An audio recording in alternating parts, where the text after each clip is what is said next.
just stop for a second?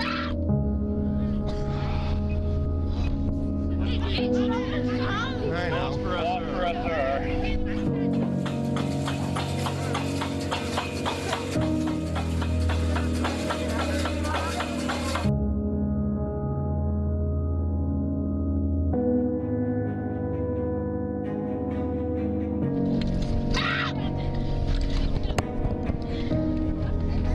Dear. I got her. I got her.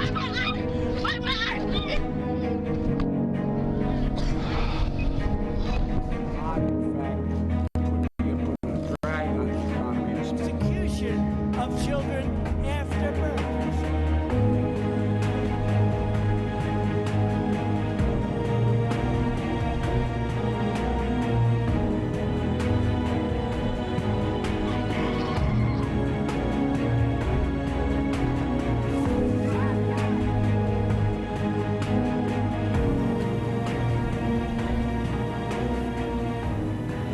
No es un adulto. No es un adulto, es una niña de 9 años. El estúpido policía le dice, échale gas. Y luego dice, increíble. No es un adulto, no es un criminal.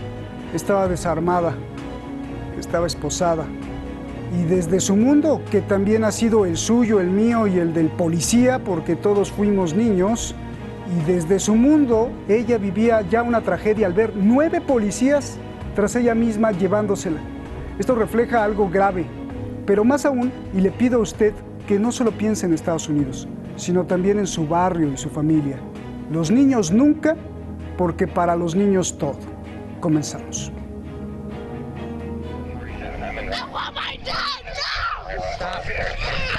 Este es el vídeo de las cámaras que traen en su uniforme los policías, dado a conocer por la propia policía y donde se ve a la policía de Rochester lanzar gas pimienta contra esta niña afrodescendiente de 9 años.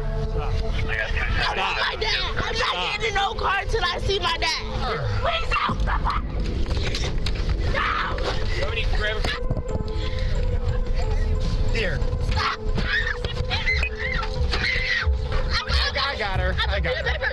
La policía inicialmente persiguió a la niña en la nieve después de recibir la llamada de emergencia del 911 por una pelea familiar. Su madre apareció en la escena y discutió con ella. La niña, angustiada, se negó a ir con su mamá.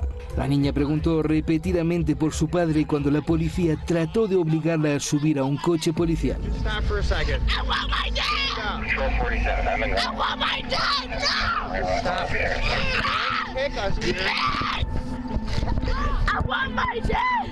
Wait, can I just please get the snow off of me? I'll get the snow off. It is cold! In the car! You've had your chance. Get in the car now! Okay? Okay? You've had your chances. I want What are you doing? I want What are my you dad. doing? I want You're my gonna go to jail now too. I want my Have a dad! seat, Wait! dear. I just want to see my dad, please! For the last time!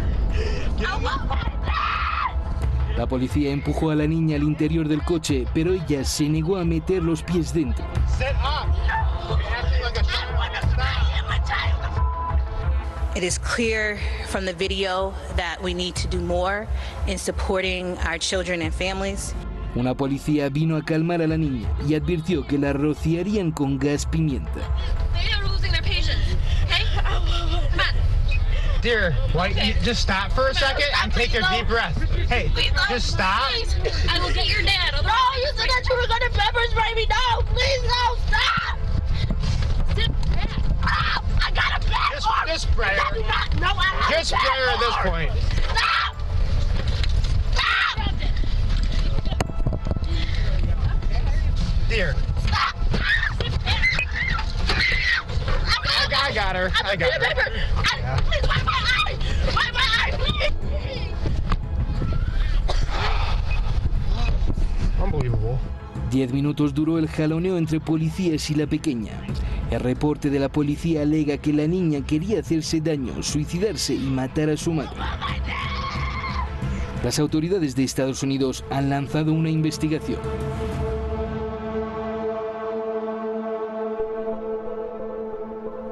Recordar que la policía de Rochester estuvo involucrada en el asesinato de Daniel Proud en marzo de 2020. Hoy, la agresión y el racismo policial vuelve a las cámaras. Los activistas han salido a las calles masivamente, tiraron vallas y rodearon la estación de policía. Piden un nuevo escrutinio no solo de la policía de Rochester, sino de todo el país.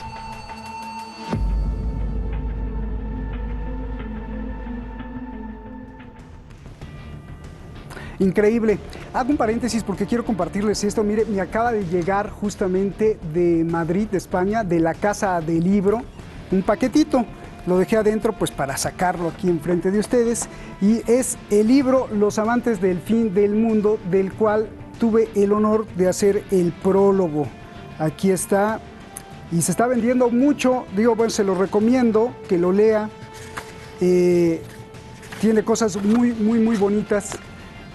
Pero lo más importante es que explica exactamente el fenómeno sionista que tiene permeado a todo el mundo. El maestro Francisco Cruz Sequera pues es el que lo hizo y está ahí en línea por muchas redes sociales. Usted lo puede conseguir y se lo mandan directo a su casa. No porque escribí el prólogo yo, sino porque Francisco hizo un buen trabajo aquí investigando sobre el sionismo y cómo tiene atrapado justamente al mundo, y parte de lo que vemos se explica aquí en el libro. Vámonos con nuestros invitados el día de hoy, esta noche aquí en Teherán. Pues tenemos al investigador de convicción y columnista de profesión. Ha estudiado al criminal, al rufián, al ladrón para defender el lado de la seguridad, desde los corporativos hasta las causas de denuncia social. Aníbal González, es un placer que estés aquí y más hoy para este tema tan importante. Estudioso de la ciencia política, con doctorado en Alemania en ciencias sociales, profesor en Argentina, Brasil, Alemania, articulista y periodista. Eduardo Bior, bienvenido después de unas vacaciones que tuviste. Gracias por estar aquí. Buenas noches. A ver, vamos a empezar, Aníbal. Vámonos rápido. Tú que has estado dentro de la seguridad policíaca y la has estudiado perfectamente, dame tu análisis de lo que vimos. Por favor, ¿puedo decir, te pregunto, que el policía es un criminal? Adelante. Buenas tardes, Roberto. Buenos días para todo el mundo. Roberto, en parte de mi profesión trabajé en el Departamento de Prevención de Delitos, que justamente toca el tema de los menores de edad, menores de 18 años, desde los 6 años de edad hasta los 18 años de edad. Ese departamento atendía esas situaciones. Para ese tipo de situación había un equipo, no una persona, un equipo, un psicólogo, un psiquiatra, un asistente social, un abogado y 2 policías que se presentan en el acto de ese preciso momento. ¿De acuerdo? Para ver cómo se realla en una situación. En la parte mía yo trabajaba como mediador, consejero mediador, para ver cómo conseguíamos mediar con ese menor de edad en situación de riesgo para poderlo convencer a desistir de la situación que fuera en ese momento. Lo que vimos ahora en Estados Unidos es un crimen. Mas ese crimen, Roberto, no solo está ocurriendo en Estados Unidos, sino que si vemos en todo el aparato policial del mundo, en Israel con las crianzas, con los niños palestinos, que los llevan presos con 6, 7 años, con 8, con 9 años, los están llevando y los castigan y los gasean y les hacen de todo tipo de cosas. Los estamos viendo en Chile, Roberto, lo mismo, ocurre exactamente lo mismo, en Ecuador, en Colombia aconteció lo mismo. Entonces, cuando entramos a ver que todo el aparato policial en el mundo está creado y sirviendo para un solo efecto, dominar, y no importa cómo, inclusive hasta la muerte. Esto fue un acto criminoso. Si ese aparato policial de Estados Unidos no es reformado totalmente, Roberto, vamos a seguir viendo todo esto todos los días. Es lamentable, Roberto. Yo cuando veo esto y que trabajé con niños y defiendo a los niños porque los niños son el futuro de nuestra sociedad, Roberto, Y cuando es una niña que tiene problemas ya, problemas serios mentales, no era esa la situación para encarar de esa manera. Fue un crimen de lesa humanidad absolutamente. Oye, absolutamente, Roberto.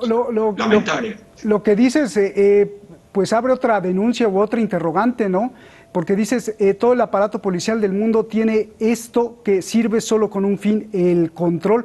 Pero incluso, ¿no será que también quieran controlar desde la infancia? Recuerdo esta parábola de que al elefante le pones una cadena desde pequeño y cuando crece el elefante pues ya no se mueve del lugar aunque no tenga la cadena porque está acostumbrado ya a la represión. ¿Podría ser así, Aníbal? Sí, totalmente de acuerdo, Roberto. El sistema está creado para colocar el miedo, la incerteza en el niño, en el adolescente que va creciendo y ya entra en el mundo de los adultos subyugado, acostumbrado a no resistirse, y esa es la intención. Bien. Lo que tenemos nosotros, el celular en las manos, es una forma también de mantener a esos niños en otro mundo, en un mundo paralelo, en un mundo que no es el real. En los juegos, en las maquinitas, en fin, en muchas cosas que distrae totalmente la atención de ese niño. Cuanto más ignorante, mejor para estos sistemas. Gracias. Entonces la policía, sinceramente, te lo digo, están cometiendo crímenes de lesa humanidad. Bien, pues hay que llamar a la policía. Es una broma. Eduardo, a ver, te pregunto esto.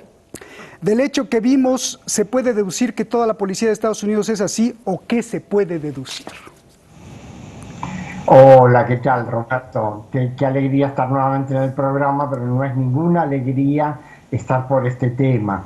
Sinceramente, hoy cuando empecé a prepararme para nuestra conversación, tuve que dejar de mirar los videos porque me daba tal horror esa escena de tortura que no podía seguir trabajando con la frialdad analítica que hace falta. Mira, la policía norteamericana, hay numerosos informes sobre eso, y como decía mi colega, no solamente la norteamericana, está preparada desde hace años para la dominación. Se ha dado progresivamente en etapas desde los años 80, pero muy agudamente después de la promulgación del Acta Patriótica en 2002, posterior al supuesto atentado y de falsa bandera de las Torres Gemelas, una militarización de las policías, fundamentalmente en Estados Unidos, pero en general en todo el mundo occidental. De eso se encargan dos cosas. Primero, la influencia de los internacional de los Estados Unidos, en particular a través de su agencia de lucha contra el narcotráfico, la DEA, que en realidad es la agencia de gerenciamiento del narcotráfico. Y por el otro lado, Israel, que tiene ingentes ganancias en la venta en todo el mundo de aparatos electrónicos de seguridad, material policial, electrónica de vigilancia, etc. Es decir, es un sector muy importante de las exportaciones israelíes. Entonces, los policías solamente están preparados para la represión. Eso tiene que ver exactamente con la inversión de las relaciones de legitimidad del Estado capitalista actual.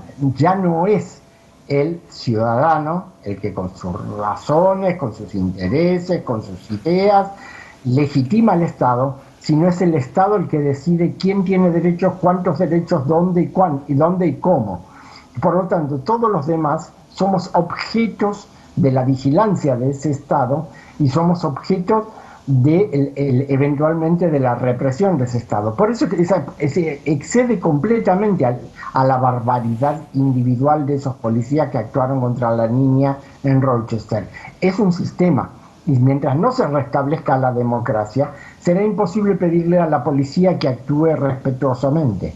Oye, Eduardo, qué bueno que tocas también ese tema. Eso quiere decir que si tú, por ejemplo, me imaginé, qué bueno que escogiste la profesión de intelectual, pero me imaginé vestido de policía con tu garrote y todo esto, quiere decir que probablemente tú hubieras actuado más o menos parecido o el sistema te hubiera empujado a hacer lo mismo. O me hubiera echado de la policía, Bien. que sería lo más probable. Lo pregunto porque todo lo que explicas está ontológicamente, epistemológicamente fundamentado, pero eso lo sabrá un policía de a pie individualmente o ni siquiera lo sabe. No pueden, no lo pueden dimensionar porque la formación actual de los policías se reduce a tres o cuatro técnicas de represión.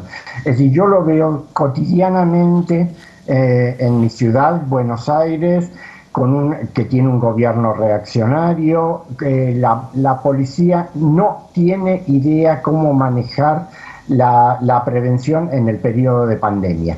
Es decir, andan por calles sin tapabocas, fuman, es decir, no están para cuidar a la población, no tienen una formación persuasiva y disuasiva.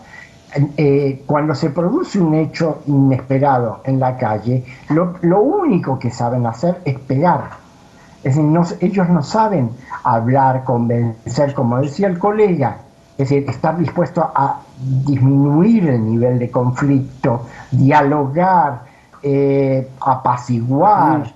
Es decir, la niña les pedía que llamaran al padre, es muy simple, se le dice, sí, quédate, te quedas tranquila, ahora llamamos a tu papá, ya está, y con eso se calmaba todo, pero son incapaces de hacer eso. Pero no es una maldad individual, es para lo que están empujados, formados, presionados permanentemente. Bien. Por eso es que al mismo tiempo son racistas, son xenófobos, son homofóbicos, es decir, tienen todas las lacras propias del sistema y las sacan a la luz. Bien. Porque no saben hacer otra cosa. Claro, viven, mira, se me acaba de ocurrir algo quizá preciso para describir esto, o más bien desde el punto de vista poético. Viven en un estado de guerra en su mente, querido Eduardo. Y entonces cuando ven algo creen que los ataca un monstruo, así sea una niña. Bien, a ver, Aníbal, ¿querías decir algo antes de que te pregunte otra cosa, por favor? Sí, con respecto a lo que decía el compañero. La policía no tiene una preparación para diferentes situaciones de alto riesgo.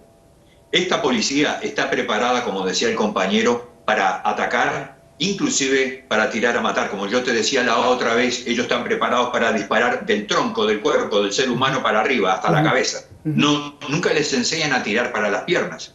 Entonces, en estos casos, cuando hay una criatura, porque es una criatura, mi nieta tiene 10 años. Entonces, cuando yo miro a mi nieta y veo a esa niña en ese desespero, cuando está pidiendo y clamando por el padre, como dice el compañero, calmarla. La principal situación es calmar y traer al padre para que la situación sea mejor llevada. Aníbal. Ellos optaron por la violencia con esa criatura. Aníbal, dos cosas importantes que son preocupantes. Uno, ¿cómo esto refleja la ideología del propio Estados Unidos? Por ejemplo, me imagino a un piloto tirando bombas. Dos, ¿qué peligro tiene de que esto además se exporte o se transmine? Ya lo hablábamos de que se transmine a otras naciones. Y tres, ¿hacia dónde va la sociedad estadounidense? Y hacia dónde van, sobre todo, lo que más me importa, los hermanos latinoamericanos, que son millones que viven en Estados Unidos y que tienen que soportar o enfrentar este abuso policial. Por favor. Sí. Roberto, como te decía hoy, si las policías del mundo no son reformadas para el fin de la prevención del delito, no están previniendo los delitos, no se está trabajando en la prevención. Hace poco yo leía un artículo del líder de Irán de hacer un énfasis en la prevención del delito, llegar antes del delito, que se ha producido el delito, ¿cierto?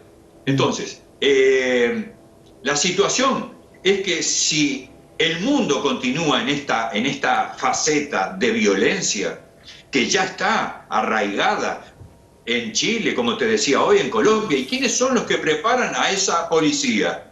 Israelenses.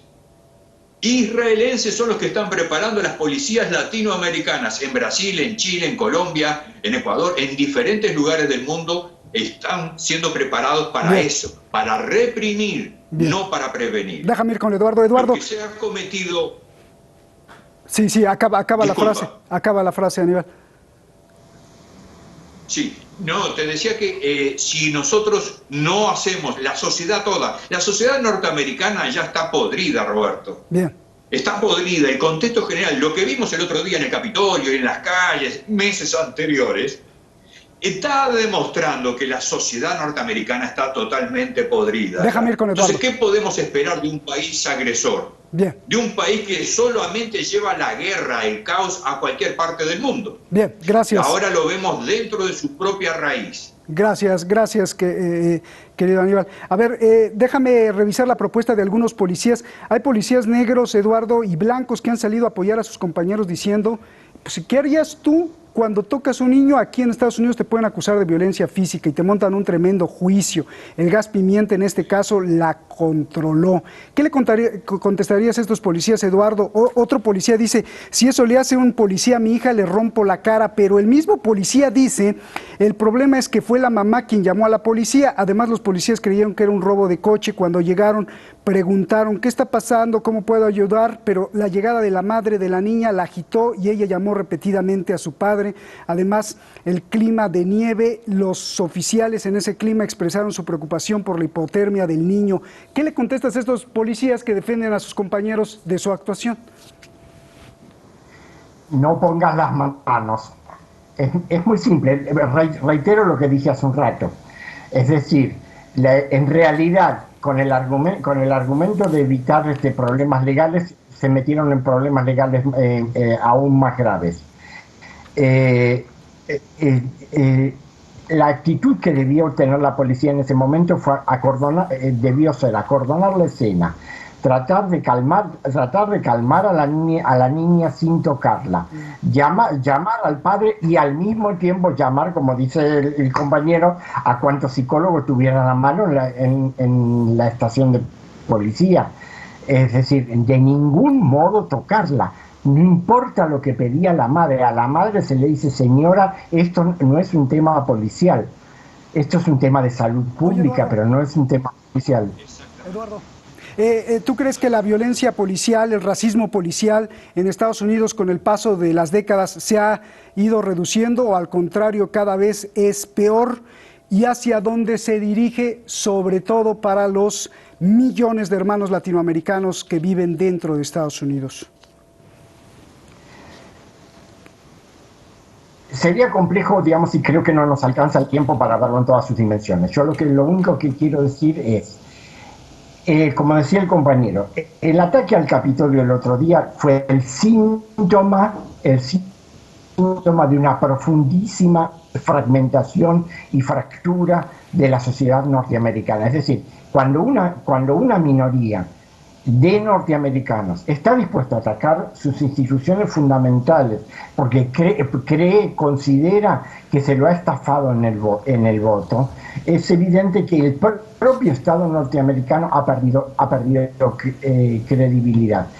El Estado norteamericano viene reaccionando ante cada problema solamente con la violencia. Mientras tanto, uno ve y eso lo ve cualquier norteamericano o cualquiera que viva en Estados Unidos y no esté muy informado, ve que en la cúpula se repiten siempre los mismos nombres, los mismos viejos, llenos de dinero, y que es la división y la separación entre los partidos es puramente ficticia. Bien. Por lo tanto, nadie crece seriamente en esa supuesta norteamericana. Nos vamos, Eduardo. Reconozco que muchos de los que... Nos vamos, Eduardo. Perdón. Oye, ¿tú crees que se realice la venganza de Moctezuma? En México se dice la venganza de Moctezuma cuando los indígenas se van a vengar de lo que hicieron los conquistadores. Y lo pregunto porque cada vez en Estados Unidos hay más latinoamericanos en puestos de gobierno. ¿Tú crees que llegue a pasar esto? Solo dime sí o no, porque ya nos vamos. Eduardo. Lamentablemente no, lamentablemente creo que el hundimiento del Titanic va a llevar a todos los que están a bordo de él. Gracias a Dios. Nos vemos, Eduardo, un abrazote. Gracias, Aníbal. Excelente, siempre. He visto muchas cosas en mi vida, pues como usted también seguramente las ha visto. He visto criminales en muchas personas, criminales en policías, en hijos, en políticos, en padres de familia, en madres, en pilotos de la Fuerza Aérea. He visto cómo padres, por ejemplo, asesinan a su hija cuando está dormida solo porque se fue con el novio. O he visto cómo una madre abandona en una bolsa a su bebé, o cómo un hijo le pega a su madre, o muchas atrocidades. Pero lo más importante aquí es lo siguiente. Si usted o nosotros no comprendemos los sentimientos de un niño, entonces por lo menos se lo pido, hagámoslo por conveniencia, porque la mirada de un niño es la fuerza de vida o de muerte cuando sea grande. La mirada de un niño cuando es maltratado, cuando es bombardeado en Yemen, por ejemplo, o cuando ve violencia entre su padre y su madre en cualquier parte del mundo, la mirada de ese niño cuando está sufriendo, probablemente construirá el mismo mundo o peor en el futuro. Y luego nos andamos nosotros quejando de querer un mundo mejor. Buenas noches.